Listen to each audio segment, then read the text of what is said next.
to nab gangsters operating from Canada, Punjab Chief Minister Bhagwant Mann seeks support from Canadian government. Bats for direct tie-up between Punjab and Canada police to tackle the problem of gangsters. Bhagwant Mann informed the Canadian High Commissioner that gangsters operating from Canadian soil are disturbing hard-earned peace of state. He said these gangsters create law and order problem on one hand and derail the progress of the state. Advocating a harsh punitive action against the gangster, Mann said they should be punished under severest of the severe provisions of law so that it acts as deterrent for them.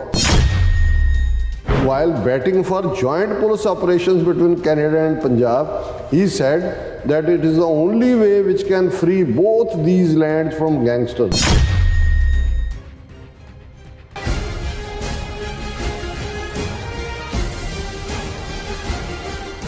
Viewers welcome back to programme. So viewers ਗੱਲਬਾਤ ਕਰਨ ਜਾ ਰਹੇ ਹਾਂ ਕਿ ਪੰਜਾਬ ਦੇ ਮੁੱਖ ਮੰਤਰੀ ਭਗਵੰਤ ਮਾਨ ਨੇ ਦਿੱਲੀ ਵਿੱਚ ਕੈਨੇਡੀਅਨ ਹਾਈ ਕਮਿਸ਼ਨਰ ਨਾਲ ਮੁਲਾਕਾਤ ਕਰਕੇ ਮੰਗ ਕੀਤੀ ਕਿ ਪੰਜਾਬੀ ਗੈਂਗਸਟਰਾਂ ਨੂੰ ਕੈਨੇਡਾ ਤੋਂ ਵਾਪਸ ਪੰਜਾਬ ਭੇਜਣ ਵਿੱਚ ਮਦਦ ਕੀਤੀ ਜਾਵੇ। ਸੋ ਕਾਸ਼ ਭਗਵੰਤ ਮਾਨ ਕੈਨੇਡਾ ਨਾਲ ਪੰਜਾਬ ਦੇ ਵਪਾਰ ਦੀ ਗੱਲ ਕਰਦਾ, ਪਰ ਇਹਨਾਂ ਦਾ ਸਾਰਾ ਜ਼ੋਰ ਪੰਜਾਬ ਅਤੇ ਸਿੱਖ ਕੌਮ ਨੂੰ ਬਦਨਾਮ ਕਰਨ ਤੇ ਹੀ ਲੱਗਾ ਹੋਇਆ ਹੈ। ਸੋ ਇਸ ਬਾਰੇ ਆਪਾਂ ਗੱਲਬਾਤ ਕਰਨ ਜਾ ਰਹੇ ਹਾਂ। ਸੋ ਅਸੀਂ ਚਾਹਾਂਗੇ ਕਿ ਤੁਸੀਂ ਨਾਲ ਇਸੇ ਤਰ੍ਹਾਂ ਬਣੇ ਰਹਿਣਾ। ਦੇਖਣ ਸੁਣ ਲਈ ਲਿਖਣ ਲਈ ਤੁਹਾਡਾ ਸਭ ਦਾ ਬਹੁਤ ਬਹੁਤ ਧੰਨਵਾਦ ਜੀ। ਡਾਕਟਰ ਸਾਹਿਬ ਕੀ ਵਿਚਾਰਾਂ ਨੇ? ਦੇਖੋ, ਯਾਦ ਕਰੋ ਕਿ ਦੋ ਚੀਫ ਮਿਨਿਸਟਰ ਪਹਿਲਾਂ ਭਗਵੰਤ ਮਾਨ ਤੋਂ ਪਹਿਲਾਂ ਚੰਨੀ, ਉਹਨੂੰ ਮਾਈਨਸ ਕਰ ਦਿਓ, ਕੈਪਟਨ ਅਮਰਿੰਦਰ, ਕਿਵੇਂ ਭਾਰਤ ਦੀਆਂ ਏਜੰਸੀਆਂ ਨੇ, ਅਮਿਤ ਸ਼ਾਹ ਨੇ, ਮੋਦੀ ਨੇ ਅਮਰਿੰਦਰ ਨੂੰ ਇਸਤੇਮਾਲ ਕੀਤਾ ਕੈਨੇਡਾ 'ਚ ਸਿੱਖਾਂ ਦੇ ਪ੍ਰਭਾਵ ਨੂੰ ਖਤਮ ਕਰਨ ਲਈ। ਕੈਨੇਡਾ ਦੇ ਪ੍ਰਾਈਮ ਮਿਨਿਸਟਰ ਜਸਟਿਨ ਟਰੂਡੋ, ਜਿਹਨੇ ਆਪਣੀ ਕੈਬਨਿਟ ਦੇ ਵਿੱਚ 4 ਸਿੱਖ ਮਿਨਿਸਟਰ ਲਏ ਸਨ, ਜਿਸ ਨੇ ਲਿਬਰਲ ਪਾਰਟੀ ਤੋਂ ਲਗਭਗ 16 ਮੈਂਬਰ ਪਾਰਲੀਮੈਂਟ ਚੁਣ ਕੇ ਆਏ ਸੀ, ਟਿਕਟਾਂ ਤਾਂ ਹੋਰ ਨੂੰ ਵੀ ਦਿੱਤੀਆਂ ਸੀ। ਔਰ ਜਸਟਿਨ ਟਰੂਡੋ ਆਪਣੀ ਵਾਈਫ ਔਰ ਆਪਣੇ ਬੱਚਿਆਂ ਦੇ ਨਾਲ ਇੱਕ ਹੰਬਲ ਜਿਹੜਾ ਸਿੱਖਾਂ ਦਾ ਐਡਮਾਇਰਰ ਦੇ ਤੌਰ 'ਤੇ ਦਰਬਾਰ ਸਾਹਿਬ ਦੇ ਦਰਸ਼ਨਾਂ ਲਈ ਆਇਆ। ਉਸ ਤੋਂ ਪਹਿਲਾਂ ਕੈਨੇਡਾ ਦਾ ਡਿਫੈਂਸ ਮਿਨਿਸਟਰ ਹਰਜੀਤ ਸਿੰਘ ਸੱਜਣ, ਜਦੋਂ ਪਹਿਲਾ ਸਿੱਖ ਮਿਨਿਸਟਰ ਔਰ ਉਹ ਵੀ ਡਿਫੈਂਸ ਮਿਨਿਸਟਰ ਬਣਦਾ, ਉਹ ਆਪਣੇ ਪਿੰਡ ਦਰਬਾਰ ਸਾਹਿਬ ਆਉਂਦਾ, ਉਹਨੂੰ ਕਿਵੇਂ ਕੈਪਟਨ ਅਮਰਿੰਦਰ ਸਿੰਘ ਦੀ ਸਰਕਾਰ ਏਜੰਸੀਆਂ ਦੇ ਕਹਿਣ 'ਤੇ, ਉਸੇ ਹੀ ਹਰਜੀਤ ਸਿੰਘ ਸੱਜਣ ਨੂੰ ਦਿੱਲੀ ਦੇ ਵਿੱਚ ਪ੍ਰੋਟੋਕੋਲ ਤਹਿਤ ਗਾਰਡ ਆਫ ਆਨਰ ਦਿੱਤਾ ਜਾਂਦਾ ਦਿੱਲੀ ਦੀ ਹਕੂਮਤ ਵੱਲੋਂ। ਮਨੋਹਰ ਲਾਲ ਖੱਟੜ ਹਰਿਆਣੇ ਦਾ ਚੀਫ ਮਿਨਿਸਟਰ ਡਿਨਰ ਦਿੰਦਾ, ਲੇਕਿਨ ਇਹ ਪਗੜੀਧਾਰੀ ਵਿਕਿਆ ਹੋਇਆ ਬਦ ਕਲਾਮ, ਬਦ ਇਖਲਾਕ, ਬਦ ਈਮਾਨ ਕੈਪਟਨ ਅਮਰਿੰਦਰ, ਉਹਨੂੰ ਹਿਊਮਿਲੇਟ ਕਰਦਾ ਕਿ ਭਾਈ ਇਹ ਤਾਂ ਦਹਿਸ਼ਤਗਰਦ ਨੇ, ਸਾਰੇ ਵਜ਼ੀਰ, ਸਾਰੇ MP ਇਹਨਾਂ ਦੇ ਦਹਿਸ਼ਤਗਰਦ ਨੇ, ਉਹਨੂੰ ਅਪਮਾਨਿਤ ਕੀਤਾ ਜਾਂਦਾ। ਜਸਟਿਨ ਟਰੂਡੋ ਦੇ ਨਾਲ ਜਦੋਂ ਵਿਦ ਫੈਮਿਲੀ ਜਾਂਦਾ, ਜੋ ਸਲੂਕ ਉੱਥੇ ਕੀਤਾ ਗਿਆ ਭਾਰਤ ਦੇ ਵਿੱਚ, ਜਿਵੇਂ ਉਹਨੂੰ ਜਿਹੜਾ ਅਪਮਾਨਿਤ ਕੀਤਾ, ਕਿਉਂਕਿ ਉਹ ਸਿੱਖਾਂ ਦੀ ਦੋਸਤੀ ਦਾ ਦਮ ਭਰਦਾ ਸੀ। ਬਿਲਕੁਲ। ਔਰ ਅਮਰਿੰਦਰ ਨੇ ਅਖੀਰ ਤੱਕ ਮੈਂ ਤਾਂ ਮਿਲਣਾ ਹੀ ਨਹੀਂ ਹੈ, ਜੇ ਮੈਂ ਮਿਲਾਂਗਾ ਤਾਂ ਮੈਂ ਦਹਿਸ਼ਤਗਰਦਾਂ ਦੀ ਲਿਸਟ ਦਿਆਂਗਾ ਜਿਹੜੇ ਉੱਥੇ ਦਹਿਸ਼ਤਗਰਦੀ ਜਿਹੜੇ ਨੇ ਖਾਲਿਸਤਾਨੀ ਔਰ ਫਲਾਣੇ ਢਿਮਕੇ। ਇਵੈਂਚੁਅਲੀ ਇਹ ਸਾਰੇ ਫਿਰ ਵੀ ਜਸਟਿਨ ਟਰੂਡੋ ਨੇ ਆਪਣਾ ਕਾਮ ਜਿਹੜੀ ਹੈ ਉਹ ਕਾਇਮ ਰੱਖਿਆ, ਸ਼ਾਂਤ ਰੱਖਿਆ। ਔਰ ਉਹ ਉਸ ਤੋਂ ਬਾਅਦ ਜੋ ਵਾਪਰਿਆ ਵੀ ਕਿਵੇਂ ਆ ਕੇ ਕੈਨੇਡਾ 'ਚ ਜਸਟਿਨ ਟਰੂਡੋ ਨੂੰ ਇਹਨਾਂ ਨੇ ਜੇ ਇਹ ਕਹੀ ਹੈ ਕਿ ਬੇਦਿਲ ਕਰ ਦਿੱਤਾ। ਹੁਣ ਇਹ ਵਕਤ ਹੁੰਦਾ ਹੈ ਜਦੋਂ ਤੁਸੀਂ ਸੂਬਿਆਂ ਦੀ ਗੱਲ ਕਰਦੇ ਹੋ। ਗੁਜਰਾਤ ਦਾ ਮੁੱਖ ਮੰਤਰੀ ਹੁੰਦਿਆਂ ਮੋਦੀ ਖੁਦ ਚੀਨ ਦੇ ਦੌਰੇ 'ਤੇ 2-3 ਵਾਰ ਗਿਆ, ਆਪਣੇ ਲੈਵਲ ਦੇ ਉੱਤੇ ਵੀ ਟ੍ਰੇਡ ਔਰ ਦੂਜੀ ਡਿਵੈਲਪ ਕਰਨ ਦੀ ਕੋਸ਼ਿਸ਼ ਕੀਤੀ। ਹੁਣ ਸਭ ਤੋਂ ਜ਼ਿਆਦਾ ਸਿੱਖਾਂ ਦੀ ਪਰਸੈਂਟੇਜ ਪੰਜਾਬ ਤੋਂ ਬਾਅਦ ਪਰਸੈਂਟੇਜ ਵਾਈਜ਼ ਪਾਪੂਲਰ ਉਹ ਕੈਨੇਡਾ 'ਚ। ਜੇ ਕੋਈ ਵੀ ਇਮਾਨਦਾਰ ਜਿਹੜਾ ਹਿੰਦੂ ਤਵੀਆਂ ਦੇ ਇਸ ਪ੍ਰਭਾਵ ਤੋਂ ਮੁਕਤ ਚੀਫ ਮਿਨਿਸਟਰ ਹੁੰਦਾ ਜਾਂ ਹੋਏ, ਉਹ ਪਹਿਲਾ ਕੰਮ ਇਹ ਕਰੇਗਾ ਕਿ ਕੈਨੇਡਾ ਦੇ ਨਾਲ ਅਸੀਂ ਟ੍ਰੇਡ ਰਿਲੇਸ਼ਨਸ ਡਿਵੈਲਪ ਕਰੀਏ। ਸਿੱਖਾਂ ਦੇ ਐਂਗਲ ਤੋਂ ਸਿੱਖ ਬਿਜ਼ਨਸਮੈਨ ਜਿਹੜੇ ਨੇ ਉਹਨਾਂ ਨੂੰ ਅਸੀਂ ਫੈਸਿਲੀਟੇਟ ਕਰੀਏ, ਕੈਨੇਡਾ ਵਾਲਿਆਂ ਨੂੰ ਪੰਜਾਬ 'ਚ ਇਨਵੈਸਟ ਕਰਨ ਲਈ, ਪੰਜਾਬ ਵਾਲਿਆਂ ਦੇ ਲਈ ਰਾਹ ਲੱਭੀਏ ਕਿ ਭਾਈ ਜਿਹੜੇ ਏਜੰਟਾਂ ਦੇ ਦੂਜੇ ਢਹਿ ਚੜ੍ਹ ਕੇ ਕਿੰਨੇ ਲੱਖ ਦੇ ਕੇ ਆਉਂਦੇ ਨੇ ਔਰ ਖਰਾਬ ਹੁੰਦੇ ਨੇ, ਕੋਈ ਡੌਂਕੀ ਔਰ ਦੂਜੇ ਤੀਜੇ ਜੋ ਲੱਗਦਾ ਹੈ ਕਿ ਕਿਸ ਕਿਸਮ ਦੇ ਏਜੰਟਾਂ ਰਾਹੀਂ ਕਿ ਸਮੂਥ ਵੇ ਦੇ ਨਾਲ ਉੱਥੇ ਤੁਸੀਂ ਕੰਸਲਟੈਂਸੀਜ਼ ਖੋਲ੍ਹਦੇ ਹੋ ਤਾਂ ਕਿ ਜਿਨ੍ਹਾਂ ਨੇ ਆਈਲੈਟ ਕਰ ਲਿਆ ਹੈ, ਦੂਜਾ ਉਹਨਾਂ ਦੇ ਲਈ ਜਿਹੜਾ ਹਰ ਗਵਰਨਮੈਂਟ ਕਰਦੀ ਹੈ। ਅੱਛਾ। ਅਮਰਿੰਦਰ ਦਾ ਪੂਰਾ ਜ਼ੋਰ ਲੱਗਾ ਰਿਹਾ ਏਜੰਸੀਆਂ ਦੇ ਕਹਿਣ ਤੇ ਕਿ ਕੈਨੇਡਾ ਨੂੰ ਖਾਲਿਸਤਾਨੀ ਦਹਿਸ਼ਤਗਰਦੀਆਂ ਦਾ ਅੱਡਾ ਕਹਿ ਕੇ ਬਦਨਾਮ ਕਰੋ, ਉੱਥੋਂ ਆਉਣ ਵਾਲਿਆਂ ਨੂੰ ਵੀ ਹਰਾਸ ਕਰੋ ਔਰ ਉਹ ਹਾਲਾਤ ਪੈਦਾ ਕਰ ਦਿਓ ਕਿ ਕੈਨੇਡਾ ਦੀਆਂ ਗਵਰਨਮੈਂਟ ਪਾਲਿਸੀਜ਼ ਦੇ ਵਿੱਚ ਕੋਈ ਵੀ ਪ੍ਰੋ ਸਿੱਖ ਪਾਲਿਸੀ ਨਾ ਆਏ। ਹੁਣ ਭਗਵੰਤ ਮਾਨ ਨੂੰ ਆਇਆ ਅਜੇ 3 ਮਹੀਨੇ ਨਹੀਂ ਹੋਏ। ਹੁਣ ਇਹਦਾ ਦੇਖੋ ਕਿ ਵੀ ਕਿਵੇਂ ਇਹ ਅੱਜ ਜਿਹੜੀ ਮੇਨ ਖਬਰ ਹੈ ਕਿ ਇਹ ਭਗਵੰਤ ਮਾਨ ਕੈਨੇਡਾ ਦਾ ਹਾਈ ਕਮਿਸ਼ਨਰ ਦਿੱਲੀ 'ਚ ਮਿਸਟਰ ਕੈਮਰਨ ਮੈਕੇ ਉਹਨੂੰ ਮਿਲਣ ਜਾਂਦਾ ਹੈ। ਅੱਛਾ। ਔਰ ਮੰਗ ਕੀ ਕਰਦਾ ਹੈ? ਪਹਿਲੀ ਗੱਲ ਤਾਂ ਇਹਨੂੰ ਵੀ ਇਹ ਪਤਾ ਹੈ ਕਿ ਜਿਹੜੀ ਫੋਰਨ ਪਾਲਿਸੀ ਹੁੰਦੀ ਹੈ ਜਿਹਦੇ ਥੱਲੇ ਕਿਤੇੋਂ ਕੋਈ ਲਿਆਣਾ ਹੈ ਜਾਂ ਕਿਸੇ ਨੂੰ ਜਿਹਨੂੰ ਐਕਸਟਰਾਡਾਈਟ ਕਰਨਾ ਅਸੀਂ ਕਹਿੰਦੇ ਹਾਂ, ਇਹ ਫੈਡਰਲ ਗਵਰਨਮੈਂਟਾਂ ਸਾਈਨ ਕਰਦੀਆਂ ਨੇ ਐਕਸਟ੍ਰੈਡੀਸ਼ਨ ਟ੍ਰੀਟੀਜ਼। ਔਰ ਜਦੋਂ ਤੁਸੀਂ ਕਿਸੇ ਦੀ ਐਕਸਟ੍ਰੈਡੀਸ਼ਨ ਮੰਗਦੇ ਵੀ ਹੋ, ਤੁਹਾਡਾ ਹਾਈ ਕਮਿਸ਼ਨ ਕੇਸ ਤਿਆਰ ਕਰਕੇ ਕੈਨੇਡੀਅਨ ਸਿਸਟਮ ਨੂੰ ਦਿੰਦਾ ਹੈ। ਕੈਨੇਡੀਅਨ ਸਿਸਟਮ ਉਹ ਖੁਦ ਉਸ ਦੀ ਜਿਹੜਾ ਇਨਵੈਸਟੀਗੇਟ ਕਰੇਗਾ, ਫਿਰ ਕੋਰਟ ਦੇ ਵਿੱਚ ਜਾਂਦਾ ਹੈ ਕਿਉਂਕਿ ਜਿਹਨੂੰ ਐਕਸਟ੍ਰਾਡਾਈਟ ਕਰਨਾ ਉਹ ਤਾਂ ਆਲਰੇਡੀ ਕੈਨੇਡੀਅਨ ਸਿਟੀਜ਼ਨ ਹੈ ਜਾਂ ਲੀਗਲ ਰੈਜ਼ੀਡੈਂਟ ਹੈ। ਫਿਰ ਕੋਰਟ ਸਿਸਟਮ ਦੇ ਵਿੱਚ ਜਾਂਦਾ ਹੈ, ਉਹਦੇ ਕੋਲ ਹੱਕ ਹੁੰਦਾ ਉਹ ਪ੍ਰੂਵ ਕਰੇ ਕਿ ਵੀ ਇਹ ਤਾਂ ਮੁਲਕ ਐਸਾ ਹੈ ਟੌਰਚਰ ਕਰਨ ਵਾਲਾ ਹੈ। ਔਰ ਆਲਰੇਡੀ ਇਹਨਾਂ ਨੇ ਤਾਂ even Canadian citizen Talwinder Singh Parmar ਜਿਹੜਾ ਇਹਨਾਂ ਦੀ ਕਸਟਡੀ 'ਚ ਸੀ ਉਹਨੂੰ ਟੌਰਚਰ ਕਰਕੇ ਮਾਰਿਆ ਸੀ। ਔਰ ਇਹ ਜਿਹੜਾ ਇਹਨੂੰ ਨਾ ਭੇਜਿਆ ਜਾਏ ਵਾਪਸ, ਜਿਹੜਾ ਡਿਫੈਂਸ ਅਟਰਨੀ ਹੁੰਦਾ ਫਿਰ ਕੋਰਟਸ ਡਿਸਾਈਡ ਕਰਦੇ ਨੇ, ਇਵੇਂ ਐਕਸਟ੍ਰੈਡੀਸ਼ਨ ਹੁੰਦੀ ਹੈ। ਹੁਣ ਇਸ ਕਿਸਮ ਦਾ ਇੱਕ ਮਹੇਸ਼ਿੰਦਰ ਸਿੰਘ ਦਾ ਕੇਸ ਕੈਨੇਡਾ 'ਚ ਕੁਝ ਸਾਲ ਪਹਿਲਾਂ ਸੀ ਜਿਹਨੂੰ ਉਹ ਵਾਪਸ ਸੱਦਣਾ ਚਾਹੁੰਦੇ ਸੀ, ਪਰ Canadian British Columbia Supreme Court ਨੇ ਨਹੀਂ ਸੀ ਵਾਪਸ ਭੇਜਿਆ ਕਿ ਵੀ ਇਹ ਤਾਂ ਭਾਰਤ ਜਿਹੜਾ ਉਹਦੇ 'ਤੇ ਕਿੰਨੇ ਕੇਸ ਪਾਇਆ ਹੋਏ।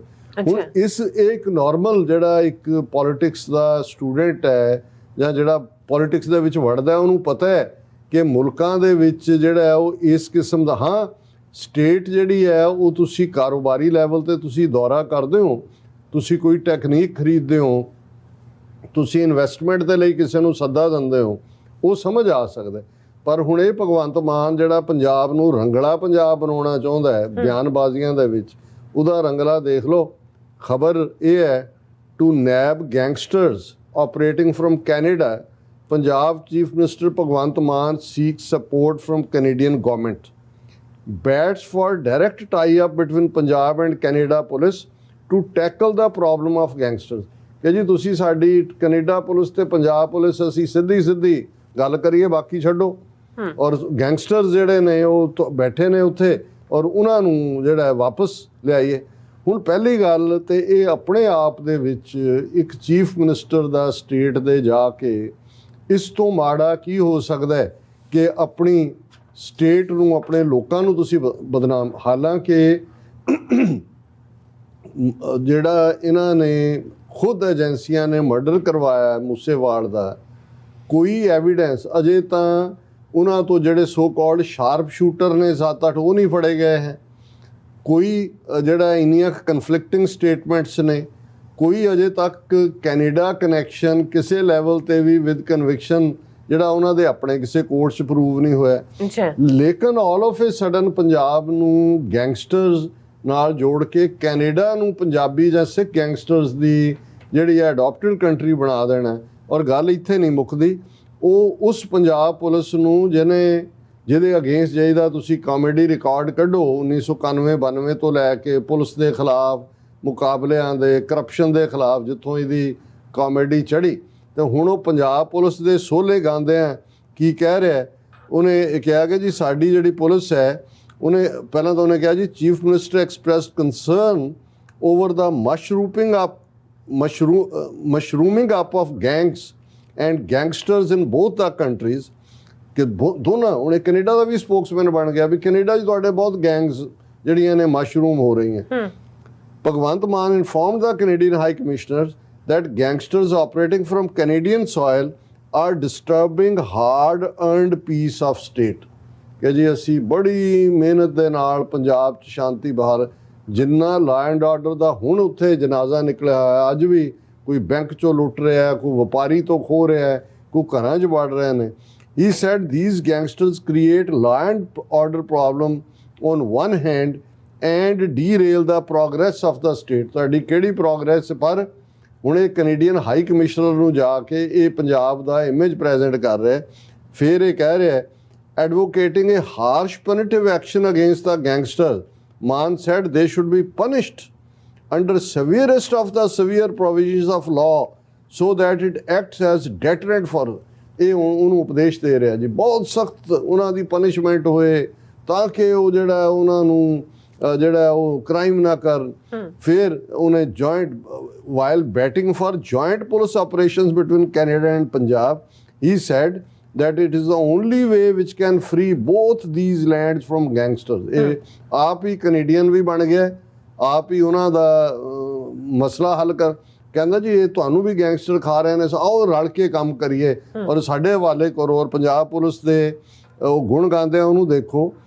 He apprised the High Commissioner that Punjab Police has a glorious tradition of upholding law and order। Glorious, ਸੁਨਹਿਰੀ, ਕਿ ਬਈ ਉਸ ਨੇ ਲਾਅ ਐਂਡ ਆਰਡਰ ਦੇ ਮਾਮਲੇ 'ਚ ਪੰਜਾਬ ਪੁਲਿਸ ਦਾ ਤਾਂ ਕੋਈ ਸਾਨੀ ਨਹੀਂ ਹੈ।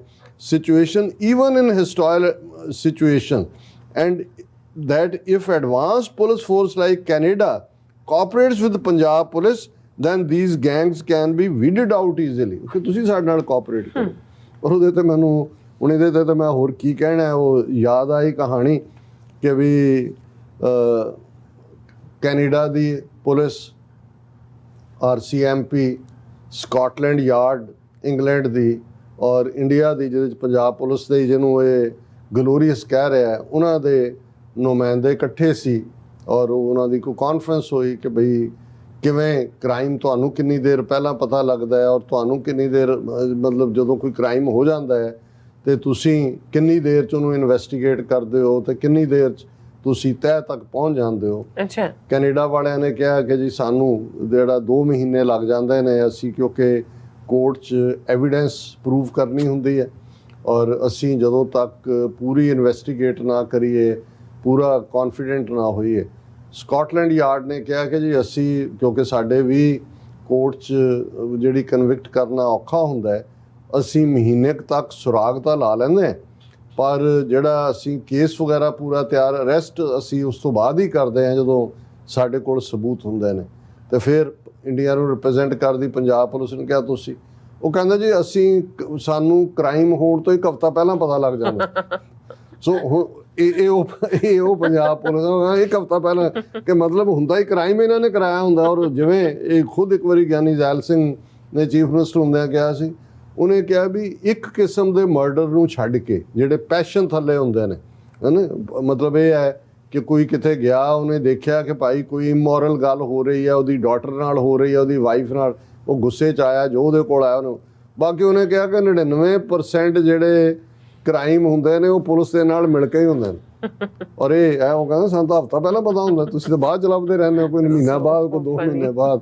ਸੋ ਇਹ ਪੰਜਾਬ ਪੁਲਿਸ, ਪਰ ਤੁਸੀਂ ਦੇਖੋ ਕਿ ਇਹ ਹੈ ਰੰਗਲਾ ਪੰਜਾਬ ਬਣਾ ਰਿਹਾ ਹੈ। ਜਿਸ ਕੈਨੇਡਾ 'ਚ ਜਿਹੜਾ ਕੈਨੇਡਾ ਇਸ ਵੇਲੇ 1 ਮਿਲੀਅਨ ਦੇ ਕਰੀਬ ਸਿੱਖਾਂ ਦਾ ਘਰ ਹੈ, 50,000 ਦੇ ਕਰੀਬ ਸਟੂਡੈਂਟਸ ਨੂੰ ਕੈਨੇਡਾ ਜਿਹੜਾ ਉਹ ਐਬਜ਼ੌਰਬ ਕਰ ਰਿਹਾ ਲਿਬਰਲ ਇਮੀਗ੍ਰੇਸ਼ਨ ਪਾਲਿਸੀਜ਼ ਦੇ ਥੱਲੇ, ਉੱਥੇ ਇਹ ਸਟਿਗਮਾ ਲਾ ਰਿਹਾ। ਕੱਲ੍ਹ ਨੂੰ ਜੇ ਉਹਨਾਂ ਦੇ ਹੁਣ ਜੇ ਕੋਈ ਹਕੂਮਤ ਬਦਲਦੀ ਹੈ, ਕੰਜ਼ਰਵੇਟਿਵ ਦੂਜੇ ਆਉਂਦੇ ਨੇ, ਇਮੀਗ੍ਰੇਸ਼ਨ ਦੇ ਮਾਮਲੇ ਜਿਹੜੇ ਹੱਥ ਖਿੱਚਦੇ ਨੇ, ਉਹ ਇਹਨਾਂ ਨੂੰ ਕੋਟ ਕਰਨਗੇ ਜੀ ਇਹ ਤਾਂ ਇਹ ਜਿਹੜੇ ਆਉਂਦੇ ਨੇ ਗੈਂਗਸਟਰ ਆਉਂਦੇ ਨੇ ਉੱਥੋਂ, ਇਹਨਾਂ ਦੇ ਦਰਵਾਜ਼ੇ ਬੰਦ ਕਰੋ। ਇਹ ਕੇਜਰੀਵਾਲ ਦਾ ਜਿਹੜਾ ਛੁਣਛੁਣਾ ਵਜਾ ਰਿਹਾ ਹੈ ਔਰ ਕਿਸ ਲੈਵਲ ਦੇ ਉੱਤੇ ਇਹ ਜਿਹੜਾ ਅਜੇ 3 ਮਹੀਨੇ ਨਹੀਂ ਹੋਏ, ਆਉਣ ਵਾਲੇ ਪੀਰੀਅਡ ਜੋ ਦੀਪ ਸਿੱਧੂ ਨੇ ਠੀਕ ਕਿਹਾ ਸੀ, ਉਹਨੇ ਕਿਹਾ ਸੀ ਇਹ ਜੇ ਬਣ ਗਿਆ ਤੇ ਬੇਅੰਤ ਤੇ ਬੁੱਚੜ ਨੂੰ ਪਿੱਛੇ ਛੱਡ ਜਾਏਗਾ, ਤੁਸੀਂ ਉਹਨੂੰ ਭੁੱਲ ਜਾਓਗੇ ਉਹਦੇ ਜ਼ੁਲਮਾਂ। ਜੀ ਰਾਜ ਸਾਹਿਬ ਤੁਹਾਡਾ ਬਹੁਤ ਬਹੁਤ ਸ਼ੁਕਰੀਆ। ਸੋ ਤਲੇ ਨੇ ਬ੍ਰੇਕ ਵਿਊਅਰਸ ਤੁਸੀਂ ਸਾਨੂੰ ਇਸੇ ਤਰ੍ਹਾਂ ਹੀ ਬਣੇ ਰਹਿਣਾ, ਮਿਲਦੇ ਹਾਂ ਛੋਟੇ ਜਿਹੇ ਬ੍ਰੇਕ ਤੋਂ ਬਾਅਦ।